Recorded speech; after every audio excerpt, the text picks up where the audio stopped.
সুপ্রভাত আমার দিদি ও বোনেরা, তোমরা সবাই কেমন আছো? আশা করি তোমরা সবাই ভালো আছো, সুস্থ আছো।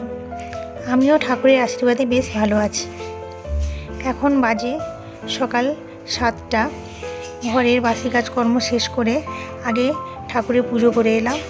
ঠাকুরের জন্য আজকে আম দিয়ে দই দিয়ে লস্যি বানিয়েছিলাম, আর কিছু ফ্রুটস ছিল। তো আমার মেয়ে আজকে আবদার বললো মাম্মা আমি আজকে ঠাকুরকে খাওয়াবো। তো আমার মেয়ে আগে ঠাকুরকে খাইয়ে দিল, তারপর আমি কিচেনে চলে এলাম রান্না বসাতে। কড়াইতে তেল দিলাম, তারপর 5 ফোড়ন আর শুকনো লঙ্কা দিয়ে দিলাম। আর আজকে মাছের তেল দিয়ে মিক্স ভেজ বানাবো। আজকে আমি এইভাবে রান্না করতে পারবো কিংবা পুজো করতে পারবো একেবারেই ভাবতে পারিনি। কারণ গতকাল রাতে 4টার সময় হঠাৎ করে আমার প্রচণ্ড পেটে ব্যথা শুরু হয়, সাথে আমি ঘামতে শুরু করি। অনেক কষ্টে বিছানা থেকে উঠি, তারপর কি করব তখন মাথায় কিছু আসছে না। কিছুক্ষণ পরে বিছানা থেকে নেমে আমি ভাবলাম অ্যাসিডের ওষুধটা খাই, মনে হয় আমার অ্যাসিড হয়ে গেছে। এবার নেমে যে ওইটুকু আসবো ডাইনিং প্লেসে, ওটাও আসতে পারছি না, ওখানে আমি ফার্স্টে পড়ে যাই। তারপর 5-7 মিনিট পড়ার পরে আমি আস্তে আস্তে ধরে ধরে আসি, এসে ফার্স্টে মেডিসিনটা নিই। মেডিসিনটা ওই অ্যাসিডের ওষুধটা খাই, খেয়ে আর যে বিছানায় ফিরে যাবো আর ওইটুকু যেতে পারি না। ডাইনিং প্লেসে ওখানটায় আমি শুয়ে পড়ি। তারপর আমি ঠাকুরকে শুধু হাত জোড় করে ডাকতে থাকি, ঠাকুর আমি বলছি কী হবে আমার ছেলে মেয়ের, আমার যদি কিছু হয়ে যায় তখন বাচ্চাগুলোকে কে দেখবে। ঠাকুরকে ডাকছি, কাঁদছি হাত জোড় করে, তখন ঠাকুরকে শুধু ডেকেই যাচ্ছি। তারপর দেখছি 15 ঘন্টার মধ্যে হঠাৎ করে আমার পেটের ব্যথাটাও কমে গেল আর ঘাম বেরোনোটাও কমে গেল। যাই হোক, এখন একটু শরীরটা সুস্থ আছে বলে রান্না করছি। তো একদিকে আমার মিক্স ভেজ হয়ে গেল, মাছের তেল দিয়ে করছি, আর এদিকে বেগুনের ভর্তা বানাবো বলে বেগুনটা আমি আগেই সেদ্ধ করে নিয়েছি। এবার আমি ভালো করে মেখে নিচ্ছি। আর ওদিকে তেলের ওপরে আমি রসুন, কাঁচা লঙ্কা, পেঁয়াজ, টমেটো পেস্ট দিয়ে ভালো করে মশলা কষিয়ে নিয়েছি। তারপর আমি বেগুনটা দিয়ে দিলাম। এবার লবণ ছড়িয়ে দেব, তারপর গ্যাসের আঁচটা কম করে দেব, কারণ বেগুনে যে জলীয় ভাবটা থাকে ওটা শুকনো হতে দেব। তারপর যখন শুকিয়ে আসবে তখন নামাবো। এদিকে মাছটা লবণ হলুদ মাখিয়ে নিচ্ছি। আজকে মাছের ঝোল করব, আর কলমি শাক আছে, কলমি শাক ভাজবো। এদিকে আমার বেগুন ভর্তা হয়ে গেছে, এবার নামাবো।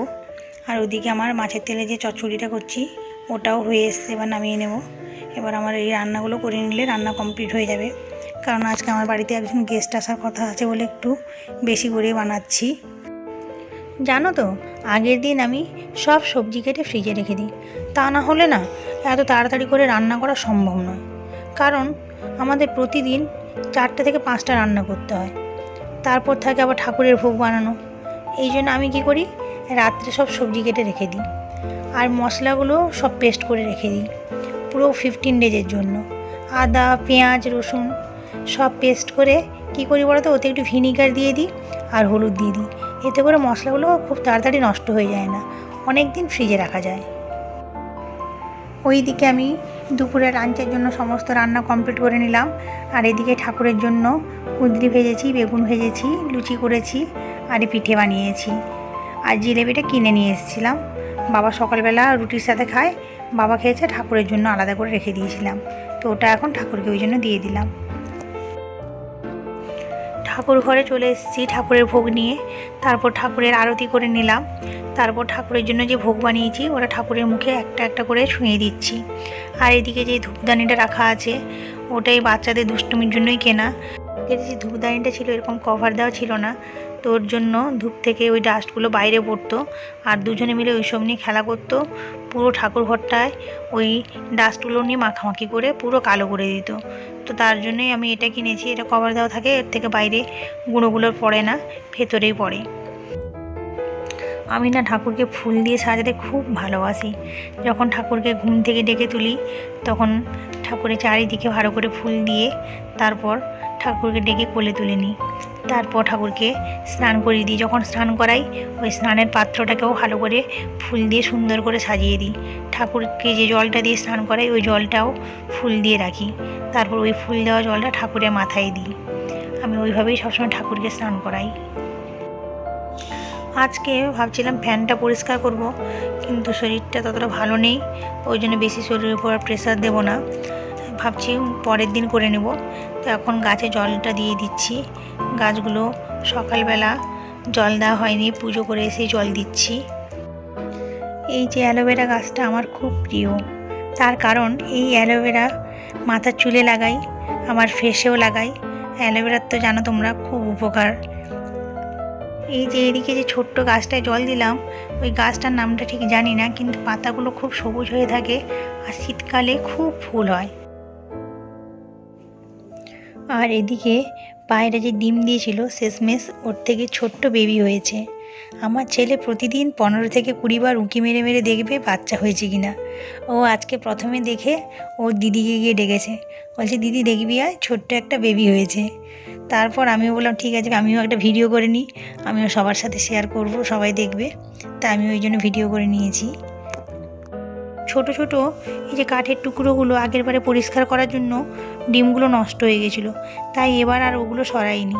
আর এদিকে আমার ছেলে মেয়ে ওর ওপরে পেন্সিল এটা ওটা সবসময় দিয়ে ওই ডিমটা তোলার চেষ্টা করতো, বলতো ডিমটা নিব ঘরে রাখবো, তারপর বেবি বেরালে ওর আমরা সেবা করব। দিনের বেলা ওই ব্ল্যাক কালারের বার বসে, আর রাত্রিবেলা হলে হোয়াইট কালারের বারটা বসে। এখন এই হোয়াইট কালারের বারটা পুরো বেবিটাকে কার করে তারপর বসে আছে। আমি কিছু কাঠের টুকরো পরিষ্কার করে নিয়েছি যাতে এই বাচ্চাটার গায়ে না লাগে। আমার এই ব্লগটা যদি তোমাদের ভালো লাগে তাহলে তোমরা প্লিজ লাইক করে সাবস্ক্রাইব করে দিও। এরপর দেখো আমি যখন চা খাই আমার বাচ্চারা কি করে, কেমন দুষ্টুমি করতে থাকে। মামা তুমি কি খাচ্ছো? আমি টি খাচ্ছি সোনা। মামা আমাকে দাও না প্লিজ। না মামা মামা দাও। শোনো, এটা বড়দের জন্য, এটা ছোটদের জন্য, তোমাদের জন্য আমি কমপ্লেন করে দেবো, ওকে? না মামা আমি আগে জন্মেছি, আগে আমাকে দাও। না আমাকে কেন? না আমি আগে জন্মেছি, আমি বড়, আমাকে এবার দাও। শুরু হয়ে গেল, দুজনের লড়াই শুরু হয়ে গেল। না আমাকে দাও। না আমাকে দাও। না আমাকে দাও। আচ্ছা কমপ্লেনটা কে খাবে বলো? তুমি। হ্যাঁ হ্যাঁ তুমি খাবে, আমাদেরকে চা দাও। আমি কমপ্লেন খাবো আর তোমরা চা খাবে, দুষ্টুমি হচ্ছে। দাও না আমাকে দাও, দিদিকে দাও না আমাকে দাও। না না আমি দাও না। আমি তো বললাম দুজনের মধ্যে কেউ চা পাবে না, ঠিক আছে? মামা আমার চা ভালো লাগে, আমি শুনেছি যে চা খেলে ঘুম পায় না, তাই জন্য আমি এটা খাবো, আর আমি সারাদিন বসে বসে ধ্যান করতে থাকবো। চা দাও। ঠাকুরের ধ্যান করতে থাকবো। কোন ঠাকুরের ধ্যান করবি তুই? ওম ওম এই ধ্যান করতে থাকবো। ওম ওম করতে থাকবি? আমাকে দাও চা। কেন তুই না খাবি তুই না চা? ছোট বাচ্চা, তুই চা খাবি কেন বল? তোর কি কোনো লাভ হবে না, আমি বড়, আর আমাকে চা দাও, আমার ভালো লাগবে। ও এখন অনেক ছোট। তোমাদের দুজনের কারোর চা খাওয়ার বয়স হয়নি, বুঝেছো শোনা? এখন কেউ পাবে না চা। মামা কিন্তু তো এখন আমি ক্লাস 2 তে উঠেছি, আমি তো 3 তে উঠবো। আচ্ছা ক্লাস 3 তে উঠে চা খেতে হয়? ম্যাম বলেছে না মাম্মা, ক্লাস 3 তে উঠলে তো পেন ইউজ করা যায়, তোমরাও তো পেন ইউজ করো, তাই জন্য আমি এটা খাবো। আচ্ছা না আমি চা খাবো। যাই তো ফিনিশ হয়ে গেল, এবার কে খাবে?